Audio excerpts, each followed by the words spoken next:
Hello and welcome to the video. I'm Ruby and today I will be discussing the case for heterogeneity in comparative literature, push and pull of literary engagement across time and space.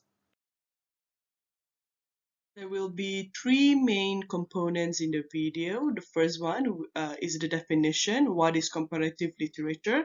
The second one, approaches and methodologies. And third, current issues in comparative literature, particularly on its tendency to be homogeneous. So hopefully in each section, I would be able to provide Western and Eastern perspectives.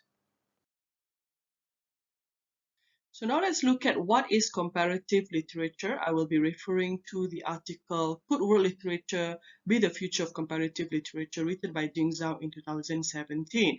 So he summarized the definition pretty well. So in Anglo-American schools, the first one we have the French school, which defined comparative literature as the study of relation of influence between two different literatures. It is positivist in nature, and there exists a strong factual connection. However, the American school, by the time we got there, things have evolved. So the American school defines comparative literature as the comparison of one literature with another or others, and the comparison of literature with other spheres of human expression. So they are using remark for this. The inclusion of the term other spheres of human expression in the remark definition actually indicates that literariness is no longer the main object of comparative literature. This is due to factors such as rapid globalization that gives rise to a world without boundaries, together with the rise of post-colonial theory, feminist, and interdisciplinary studies. The most commonly accepted definition of comparative literature is provided by Totosi in his book, Comparative Literature Theory, Method, and Application. So there are five components in his definition. First is the knowledge of more than one national language and literature, and or it means the knowledge and application of other discipline in and for the study of literature. Second one, which I think is the most important one in the discussion, it has an ideology of inclusion of the other. The third one, a historic focus on European and American literature. So Totosi actually admits that there is a Eurocentric dimension in the discipline. Fourth, he kind of justifies that in the fourth component because he said the discipline at least paid more attention to the notion of the other than any of the national literatures. And then the last one is content and form facilitate cross-cultural and interdisciplinary study of literature. So let's look at the eastern side of things. I will be referring to Chinese scholars. The article I will be referring to is this, about the Chinese School of Comparative Literature by Herlin and Danqing Huang, 2015. So they argue that to assume that there is a comparative school of thought in Chinese literature is monolithic, as it represents a centric composition and content when the field itself is rather vast. However, there has been some development. The comparative literature in China is located mainly in Chinese language, not in foreign languages. And then there is a very famous scholar called Shun Qing Chao, who conceived the notion of cross-cultural study of literature in the 1990s. So he laid down a few approaches such as elucidation studies, contrast and comparison, cultural model seeking, dialogue studies, and synthesis. So we can see that the lack of a definite definition is a sign of the scholars breaking away from the Western style of doing things. Scholars such as Zhao and Tong shared the opinion that advocacy of a Chinese school of literature should be in the pursuit of Chineseness. That is, it has something to do with national pride. They disagree, however, to abide by the national paradigm in the European comparative literature, as they believe that this replicates the Western binary system of West versus East, traditional versus modern, and less developed versus advanced. Hence, They prefer to not be seen as the other mentioned in Tutosi's definition. So they provide an alternative view of how things should be. Approaches and methodologies of comparative literature. So for this part, I will be referring to a book chapter written by Tutun Mukherjee entitled Comparative Literature and Eccentricity. So she opined that in the 1960s, comparative literature served as an expedient political strategy to answer America's multicultural and foreign policy needs. So a scholar, Rene Wallach, in 1958 suggests widening the ambit of comparative practice to encompass new directions of study, such as folklore and oral traditions, and the relationship of literature with other arts. He also suggested admitting tools of research from compatible disciplines, philosophy, history, sociology, and performance studies. So we can see that they are not so focused on the literary aspect of the text. Now they are focused also on other aspects as well.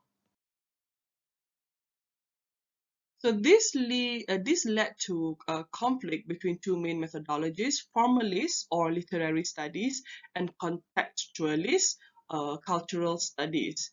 So why is that? Because the term literature no longer describes the object of study in comparative literature due to factors of discourse, culture, ideology, race, and gender. So because of these other factors, the literariness is no longer taking the dominant space. But what about the 21st century? So Tutun Mukherjee actually said it is imperative that comparative literature deploys new pedagogical techniques and further extend the parameters of its disciplinary boundaries.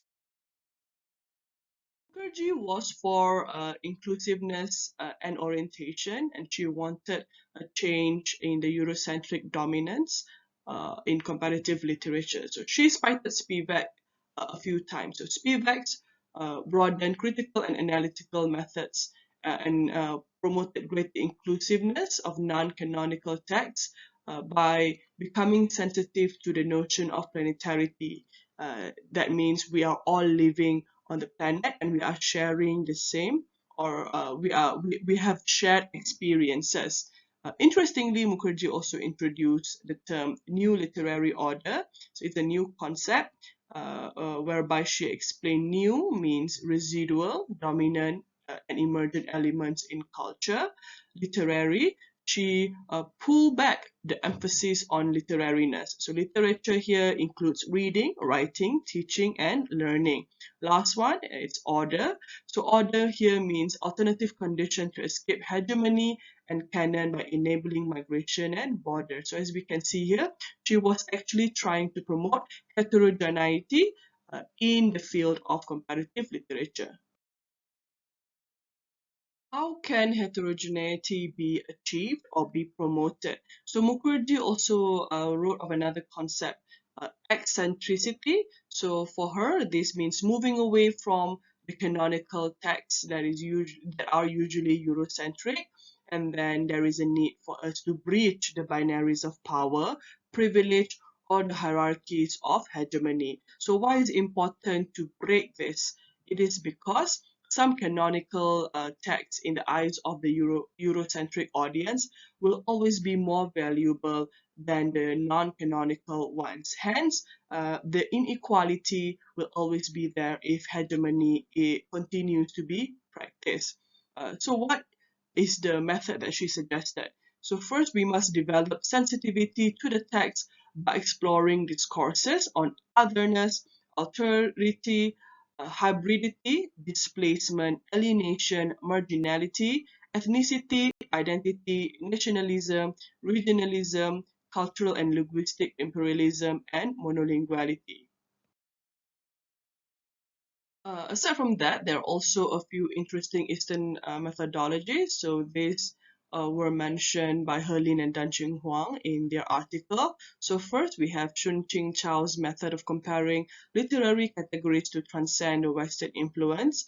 We also have Yao Mian Huang and Qing Bing, who established a theoretical platform for an equal dialogue between Chinese and Western poetics. And then we also have Hong Yu, who argued that classical Chinese literary theory and Western poetics are compatible and can benefit each other. The previously mentioned methods are very much preferred by the Chinese comparatives, mainly because the methods are more sensitive to the heterogeneity of different cultures. And then they also believe in localizing Western theories when applied in Chinese scholarship. They also promote variations in literary exchanges and dialogue. So variation theory is a very famous Chinese-based theory created by Chun-Ching Chao. And then the Chinese comparatives also interestingly argued for the need for literariness in the discipline as its status are becoming more compromised and the disciplinary borders more ambiguous. So for them, the object of literary research may deviate from literature proper and be affected by factors of interdisciplinary approaches and globalization. So what is not written here is that politics and sociological factors also come into play. Hence, when things are unstable, it is always good to go back to literariness. Like Spivak and Bassinet have warned of the impending doom of uh, comparative literature. So now let's us look at the current issues affecting the discipline. So the first one is I'm going to be referring to the article, Is the Future of Comparative Literature World Literature? So this is written by a Chinese scholar Ding Zhao in 2017. So for him, the concept of world literature is actually an idea accepted by Western scholars. So he problematized Damrosch's interpretation of the term. For him, it is for Damrosch, it is an elliptical reflection of national literature. It is writing that gains in translation. It is not a set of canon of text, but a mode of reading, and it is a form of detached engagement with worlds beyond our own place and time. He emphasized on the homogeneous dominance by Eurocentric thought. So Jingzhao argued that to fit into world literature, a single literary work has to leave its source culture, encounter another host culture, and be accepted by the latter. So it is a negotiation between two different cultures, but an unequal one. And then reading by readers of foreign cultures can determine whether literary works could become world literature. So Jingzhao problematized the term world literature into six points. So the first one, it is a mere extension of comparative literature that was in crisis with no transformative innovation. Second, there is no certainty in its definition. Third, there is an element of neglected heterogeneity in order to focus on homogeneity. So why is this? It is because world literature is still very much under the hegemony of Euro-US culture, and this would inevitably lead to inequality. Number five, standards of admittance into world literature lie in the hands of Euro-US authorities. We can see that in the Nobel Prize, Man Booker Prize, and all the world-renowned prize. And then number six, translation is a bridge for national work to enter world literature. However, as we all know, English works do not need to be translated. So yes, inequality is screaming over here. What is the conclusion? So the conclusion is that world literature should not be considered as the future of comparative literature based on the reasons given by Jing Zhao. So Jingzhao proposed for comparative literature to take a real foothold in peripheral or semi-peripheral cultures such as China or India to escape the control of Euro-US cultural hegemony. And he also promoted the methods created by Chun-Ching Chao, the Chinese scholar, namely the variation theory. Why? Because the theory is rooted in Chinese literature and it would promote heterogeneity among different languages, cultures, and civilizations away from the Western Center. The previously mentioned scholars appear to have one thing in common, the desire to bring back literariness to the forefront. As Mukherjee wrote in her book chapter, interdisciplinary approach began to feed the need for American cultural exchange. The non-literary aspects also indicate unequal relations between cultures. Hence, bringing back literariness would reduce any arising political tensions. Dr. Mukherjee, in her book chapter, also expressed concerns regarding the crisis in comparative literature. The rapid globalization leads to disturbances. Why is that? Because there are worries that cultural expansionism from centers to peripheries may result in cultural leveling, appropriation, and homogenization. Nonetheless, she admitted that world literature would allow for more sharing and interchange. So in looking for solutions, Mukherjee cited Spivak. Spivak said that to be human is to be intended toward the other. Hence, the self must seek its fulfillment in relating with the other, as it never ceases to be hunted by the liminal. So Spivak acknowledged the tendency of homogeneity in the discipline of comparative literature. However, she also proposed some solutions to this.